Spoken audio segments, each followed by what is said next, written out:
Quelle épreuve, n'est-ce pas?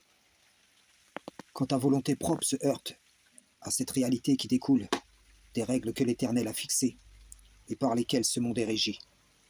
Tu ne diriges pas celui que tu aimes, mais c'est Allah qui guide qui il veut. Il connaît, cependant, les bien guidés. Plus l'amour est fort envers une personne, moins on accepte avec facilité que son cœur soit empêché, fermé, voilé, cadenassé. Cependant, dans l'éprouvement d'un amour, dans ses fondements, peut se révéler la réelle intensité de ton amour pour l'Éternel. Peut se révéler aussi la réelle nature de l'amour que tu ressens pour cette personne. Il y a des réalités qui font surgir les vérités difficiles à entendre. Pourtant, c'est notre acceptation de celle-ci qui seule peut contribuer, participer en ce qui nous concerne à la guérison de ce que l'on aime. L'acceptation provoquera inévitablement une réaction selon la force de notre foi et cette réaction peut devenir une exhortation qui peut causer un changement du contenu de la poitrine et donc un changement de situation. Parfois, la passion du cœur trompe car tu diras « je t'aime » tandis que ton comportement dit « je te haïs ».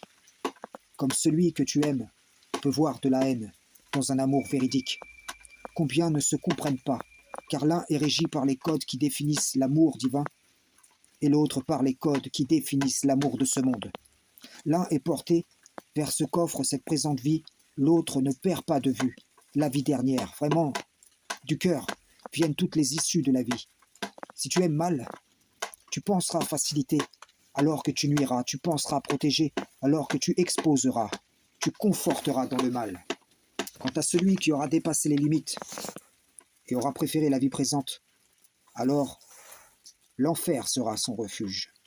Et pour celui qui aura redouté de comparaître devant son Seigneur et préserver son âme de la passion, le paradis sera alors son refuge.